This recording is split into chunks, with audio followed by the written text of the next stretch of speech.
ሰላም ጤና ይስጥልና አድማጮቻችን ከአርጀንቲኖስ የሰዓቱን ዜና እናሰማለን። የፕላንና ልማት ሚኒስትሯ የዓለም ባንክን ተቹ። የፕላንና ልማት ሚኒስትሯ የዓለም ባንክን የድህነት ምጣኔ ስሌት ተጨባጭ ሁኔታን ያላማከለ በማለት ተቹ። የፕላንና ልማት ሚኒስትሯ ዶክተር ፍጹም አሰፋ በአውሮፓውያኑ 2025 በኢትዮጵያ የድህነት ምጣኔ ወደ 43 በመቶ ከፍ እንደሚል የሚገልጽ ሪፖርት ያወጣው የዓለም ባንክ የሚጠቀመው የድህነት ስሌት አሰራር ተጨባጭ ሁኔታን ያላማከለ እንደሆነ ተናገሩ። የዓለም አቀፍ የፋይናንስ ተቋም ስሌት እንደ የትምህርት ቤት ምገባ ያሉ የመንግስት ተግባራትን ከግምት ያላስገባ እንደሆነ የጠቀሱት ሚኒስትሯ የድህነት ቁጥርን በተመለከተ ተቀባይነት ያለው የመንግስት ኦፊሻል መረጃ መሆኑን ገልጸዋል። የፕላንና ልማት ሚኒስትሯ ዶክተር ፍጹም ይህንን ትችት ያሰሙት በ2018 በጀት ዓመት የ100 ቀናት የማይክሮ ኢኮኖሚ አፈጻጸም ሪፖርትን ባቀረቡበት የሚኒስትሮች ምክር ቤት ግምገማ ላይ ነው። ዶክተር ፍጹም አብዛኛዎቹ የሀገሪቱ የኢኮኖሚ ዘርፎች በመጀመሪያው ሩብ ዓመት ያስመዘገቡት አፈጻጸም ካለፈው ዓመት ተመሳሳይ ጊዜ ሲነጻጸር ከፍ ያለ እንደሆነ በተደረገው ግምገማ ላይ ይገልጻል። $2.5 ቢሊዮን የተገኘበት የውጭ ንግድ አፈጻጸም ካለፈው ዓመት ተመሳሳይ ጊዜ አንጻር በ65 በመቶ የበለጠ መሆኑን አስረድተዋል። ለውጭ ገበያ ከቀረቡት ወርቅ፣ ቡና፣ ኤሌክትሪክና የቁም እንስሳት የተገኘው ገቢም ከታቀደው በላይ መሆኑን ተናግረዋል። አካታች የሆነ የጋራ ብልጽግናን ከማሳካት አኳያ እየተሰሩ ያሉ ስራዎች ውጤት እያመጡ መሆኑን የጠቀሱት ሚኒስትሯ አፍሪካዊት የብልጽግና ተምሳሌት ለመሆን በ10 ዓመቱ እቅዳችን ላይ ያስቀመጥነውን ግብ ከማሳካት አኳያ ጉዟችን የተሳካ እንደሆነ ማየት ይቻላል ብለዋል። ጥራት ያለው የኢኮኖሚ እድገት ሲመዘገብ ወደ ተጠቃሚነት የመሸጋገር እድሉ ሰፊ ነው ሲሉም የኢኮኖሚ እድገቱ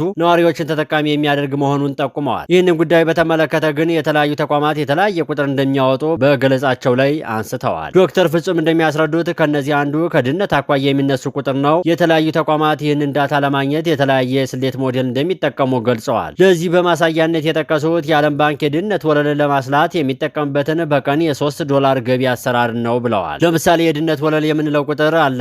የድህነት ወለል $3 በቀን የሚል ነው። በቅርብ የዓለም ባንክ አሻሽሎ የተጠቀመ ያለው በቀን 450 ብር ነው ብለዋል። ይህን ማለት በቀን 450 ብር የማያገኝ ሰው ድሃ ነው ተብሎ ይቆጠራል በማለት ተችተዋል። የዓለም ባንክ ከ2 ሳምንት ገደማ በፊት ባወጣው የኢትዮጵያ የድህነትና ፍትሐዊነት መግለጫ ላይ የድህነት ምጣኔን ለመለካት የተጠቀመው ይህን መለኪያ ነበር። የተቋሙ መግለጫ የኢትዮጵያ መንግስት ድህነትን ለመቀነስ ለ2 አስርት ዓመታት ያከናወናቸው ተግባራት ያስገኙ ውጤት ወደ ኋላ መመለሱን የሚያመላክት ነው። ከድህነት ወለል በታች የሚገኝ ኢትዮጵያውያን ቁጥር በአውሮፓውያኑ በ2016 ከነበረበት 33 በመቶ በ2019 ወደ 39 በመቶ ከፍ ማለቱን የተቋሙ መግለጫ ያስረዳል። ሊጠናቀቅ 2 ወራት በቀሩት የአውሮፓውያኑ 2025 ደግሞ ቁጥር ወደ 43 በመቶ ከፍ ይላል ተብሎ እንደሚጠበቅ አስፍሯል። የኢትዮጵያ በድህነት ቅነሳ ያስመዘገበችው ውጤት ወደ ኋላ ለመመለሱ በምክንያትነት ከተጠቀሱት ጉዳዮች መካከል የኮቪድ-19 ወረርሽኝ፣ የትግራይ ጦርነትና የከፋ ድርቅ ይገኙበታል። የጠቅላላ ሀገራዊ ምርት እድገት መቀዛቀዝ እና የዋጋ ግሽፈት መጨመርም በምክንያትነት ተነስቷል። የዋጋ ግሽፈቱ በከተሞች የሚኖሩ ቤተሰቦች ላይ ከፍተኛ ተጽዕኖ ማሳደሩን የሚገልጸው የዓለም ባንክ መግለጫ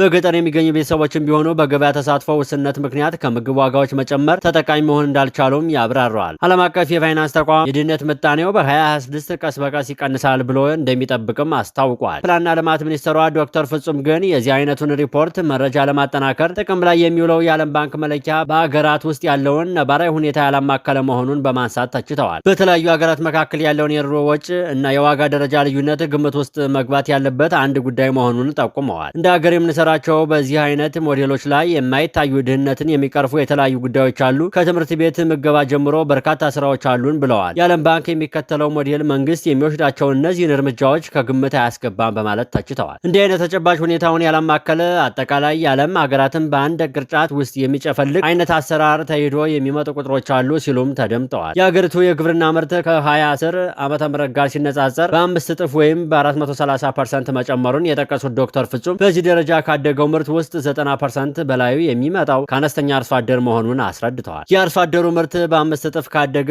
ከ400% በላይ ካደገ እያንዳንዱ አርሶ አደር ቤት የገባ ገቢ አለ ማለት ነው ሲሉ ተናግረዋል። ይህ ገቢ የአርሶ አደሩ ኑሮ ሁኔታ ከማሻሻል አኳያ ትልቅ ሚና ይኖረዋል ሲሉም አብራርተዋል። በየቦታው በሚጓዙባቸው ጊዜያትም የአርሶ አደሩ የማውጣት አቅም መሻሻሉን እንደሚያመለክቱም አንስተዋል። አርሶ አደሮቹም ፓምፕን በመግዛት ይሁን ሌሎች የግብርና ማሽነሪዎችን በመግዛት የሚያደርጓቸው ኢንቨስትመንቶች ተሻሽሏል ብለዋል። መንግስት 2 ጊዜ በእያንዳንዱ ሰው በቀን ሲሰላ የዓለም ባንክ የድህነት ወለል ያለውን የሚያክል የደመወዝ ጭማሪ ማድረጉንም ጠቅሰዋል። ከዚህ በተጨማሪ መንግስት ፈጠራ የታከለባቸው አማራጮችን በመጠቀም የትምህርት ቤት ምገባና ማህበራዊ አገልግሎቶችን እንደሚያከናውን ተናግረዋል። የአቅመ ደካማ ቤቶችን የማደስ እንዲሁም የገጠርና የከተማ ኮሪደር ፕሮጀክቶችን ያስገኟቸውን ትሩፋቶች የዜጎችን ህይወት ከማሻሻል አኳያ ትልቅ ሚና እንዳላቸው ተናግረዋል። ዶክተር ፍጹም እነዚህን የመንግስት ተግባራት ከግምት ውስጥ አያስገባም በማለት የተቹት ይህ አሰራር ድሮም የነበረ መሆኑን ጠቅሰዋል። የፕላንና ልማት ሚኒስተሩ አክለውም ማንኛውም ሉዓላዊ መንግስት የራሱን ኦፊሻል መረጃ አለው ብለዋል። ያ ኦፊሻል መረጃ ነው ተቀባይነት የሚያገኝ ማለት ነው ብለዋል። ከዚህ ጋር በተያያዘ መንግስት የራሱን መረጃ እያዘጋጀ መሆኑን አስታውቀዋል። እኛ ግን የራሳችንን መረጃ የትኛውም የአፍሪካ መንግስት ኢንቨስት አድርጎ በማያውቀው ደረጃ